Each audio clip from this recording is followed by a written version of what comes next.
Dobrý den, milí přátelé. Dneska krátké videjko na jarní očistu, takovou jednodušší, která je vhodná pro všechny, a jelikož se nám blíží novoluní, zítra bude novoluní v Rybách a celkově to jarní období nás opravdu vyzývá, abychom trošičku zjednodušili jídelníček, vyhýbali se tomu přemíry masa, lepku, jedli spíše jednodušší stravu, tak je i velice vhodné udělat očistu si těla. Tak a protože se mi na to hodně ptáte a samozřejmě třeba ne všichni chcete udělat diagnostiku a chcete jít opravdu jako úplně do hloubky, tak dneska řeknu jednu variantu takové jednodušší očisty.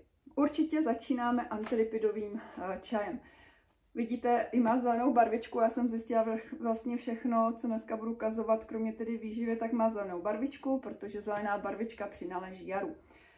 Tento čaj vám vydrží na 2 měsíce a je prostě eňo. Je to základ, protože on zjemňuje naše tělo a odvádí z těla, co tam nemá být. Jo, takže on naředí i krev, prostě sekrety, lymfu, a to je základ. Tam, kde se drží takové ty těžké věci, těžké kovy a všechny ty toxiny. Takže je to o tom, že jde prostě do všech oblastí našeho těla.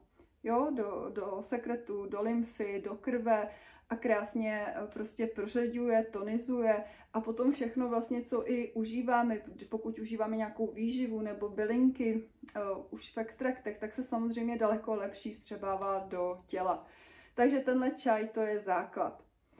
K tomu samozřejmě detoxikační náplasti a opravdu volíme originální z čínské medicíny, ne nějaký náhražky, protože to nám nikdy neudělají to, co opravdu originál. Už jsem to říkala v několika videích, je to díky sorbentu, který obsahují, aby opravdu byla odvedena z těla, co tam nepatří, aby se otevřely ty meridiány a zároveň se to tělo vyživilo. Takže to je takový základ, jo? Takže zelená. No a k tomu můžeme si dát spirulinku z celostní čínské medicíny, úplně úžasná, jak je čistá, jo, jak je vlastně hodně výživová, obsahuje všechny živiny, beta-karoteny, okysličuje krev a vlastně ona je dokonalá v tom, že vyživuje celostně naše tělo, tu krev, a není taková těžká, jako je třeba chlorela, nezachlazuje to tělo a přináší nejenom výživu do těla, ale působí i jako sorbent. Ona obsahuje to opravdu hodně, takže to si najdete na mých stránkách, co všechno obsahuje. Já ji velice ráda dávám i těhotným, kojícím ženám, protože oni potom mají prostě zdravé mléčko pro svoje děti a krásné děti se zdraví rodí, nemají žádný vyrážky, žloutenky, novorozenské a tak dále. Jo, prostě ta spirulina, to je bomba. A ono samozřejmě záleží, odkud je a z jakých těch míst, musí být to hodně výživná a taky jak je vlastně zpracovaná, aby tam nebyly žádné balastní látky. Takže vlastně vždycky, když volíme takovéto celkové ozdravení a chceme pro to své tělo to nejlepší, tak určitě volíme všechno jedné ty energetiky, takže opravdu jsem ráda, že tady v té čínské celostní medicíně funkčně úplně všechno, jo? Že nemusím jít zaběhávat do jinam, protože to vždycky, když jsem míchala, tak to nepřinášelo dobrotu, protože samozřejmě pak někde to zpracování je energeticky jiné a ono to do sebe neštimuje. Ale tohle samozřejmě cítí lidé nebo vnímají, kteří už o sebe pečují a nechtějí se zanášet to své tělo. Ta spirulina je buď v takových tabletkách sesovaná, jo, já si ji i třeba používám na pleťovou masku, takže si ji musím rozdrtit a dám si do toho arganový olej a vitamin E, takže to je úžasná maska, asi opravdu nejlepší, plus naše borůvkové masky, které máme, že tu pleť dokáže vyživit.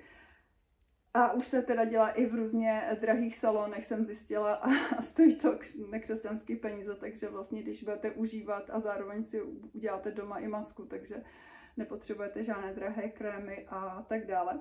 Ale ta spirulinka přece jenom trošičku někdo má větší problémy třeba s ledvinama, že má třeba víc chladu v těle, tak já úplně na začátek dávám spirulinu se ženšenem. Jo, je tam 20% ženšenu a vlastně spirulina není tak chladná, je třeba jako chlorela a nebo zelený ječmen.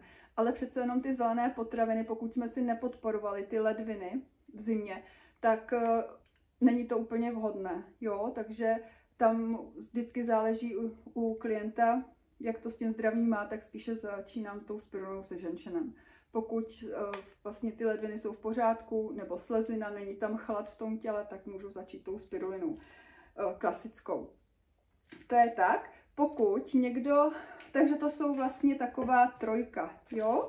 Čaj na propláchnutí, detoxikační náplasti, na otevření meridiánu a spirulina, která vyživuje a odvádí, působí jako sorbent. Takže vlastně člověk zhubne, zbaví se celulitidy, takže je to bomba.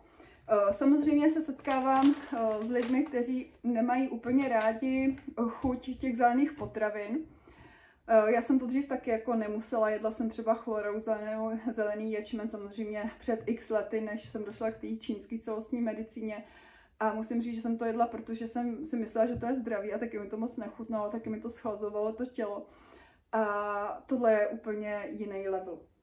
No a ty lidi, kteří, nebo vy, kteří nemáte rádi ty zelené potraviny, protože chápu, někteří to tak prostě mají, tak tady doporučuji místo toho sorbent chytosan, který je jedinečný v tom, že on opravdu na sebe naváží všechnu tu toxicitu, on je hodně antivirový, takže zvláště u lidí, kteří trpí třeba na opary a regeneruje játra do hloubky, čistí lymfon, asi nejvíc, ještě víc než ta spirulina, takže já třeba doporučuji i vystřídat, i když mají lidi rádi spirulinu, tak dlouhodobě neužívat a pak vystřídat za chytosan třeba, protože zase to zelené barvivo trošičku odvádí vápní, takže všechno to zelený není úplně dlouhodobě užívat, například v zimě, ne jenom jaro, léto, jo. A třeba potom dávám víc ten chytosan, no ale teď k tomu chytosanu. Ten chytosan je výborný, že on drenážuje lymfu, opravdu odvádí z těla ještě víc než ta spirulina a ozdravuje buňky, jo. Takže pokud si děláme detox, jak je to tady v té západní medicíně nebo v tom západním směru používáme slovo detox, já mám radši tu harmonizaci, ale teď se bavíme o očistě těla, tak opravdu ten sorbent působí velice, že se rychle zbavíte i celulitidy, i to třeba dokáže zastavit tvorbu oparů, jo, pásový oparu, protože je hodně antibakteriální, antivirový. Dokáže opravdu odvízt z toho těla nečistoty spolu s tím čajem a s těma detoxikačními náplastmi. Takže to je takový základ, to je teda místo té spiruliny a samozřejmě můžete volit buď spirulinu nebo ten chytosan. No a jakož ta spirulina nepůsobí jenom jako sorbent, ale působí jako výživa, tak já samozřejmě k této kůře, když dám detoxikační náplasti, antilipidový čaj a chytosan, musím dát nějakou výživu, protože samozřejmě to tělo nemůžeme jenom čistit, ale musíme vyživovat. Takže tady, protože ta spirulina má vyživovací funkci, jo? Ale chytosan ne, ten jenom odvádí. Takže volím buď třeba výživný borůvkový prášek, který obsahuje nejenom hodně vlákniny, je tam veškerá výživa, odkyselující složky, anebo to úplně miluje OPC. To je nejsilnější asi antioxidant, co může být. Jsou to silné výtažky resveratrolu, beta-karotenu, vitamínu E a to je opravdu omlazující produkt, nejenom pro ženy. On uzdravuje, prostě to tělo hlídá, aby to tam všechno probíhalo tak, jak má. A má opravdu velice omlazující efekt a při všech těch detoxikačních kůrách by neměl chybět, protože vlastně to tělo, když se čistí a uvolňují si ty toxiny, tak aby bylo vlastně hlídáno ze všech směrů. Hlavně působí výborně na srdce, osrdečník, vyživuje yin jater, to znamená, že dokonale vyživuje játra, slezinu, jo, takže to potom ženy poznají i například na pleti a na takové kondici. To pro lidé, jako nechci říct, že ty starší chytají druhý dech, ale cítí se plní energie, jo, takže třeba ona to potřeba i vystřídat, neužívat dlouhodobě ty zelené potraviny, já třeba tu spirulinu miluju, ale taky to vystřídávám právě za to OPC, borůvkový vyživný prášek. Ono tady v té čínské toho máme tolik, že víte, že po každý ukazuju něco jiného, ale každý jsme individuál a například tohleta kůra je opravdu vhodná pro všechny. Samozřejmě jsou tam nějaké, pokud jako trošičku omezení, pokud lidé například užívají léky na ředění krve, tak třeba OPC určitě se může, ale antilipidový čaj taky ředí krev, jo, takže tam asi ne. Tam dávám něco jiného, jiný čaj, ale jinak tato kůra nemá moc velké omezení, takže je velice vhodná pro všechny věkové kategorie. Takže když budete mít dotazy, můžete mě kontaktovat a zase příště o jiné problematice. Budu se těšit a mějte se krásně a krásný novoluní.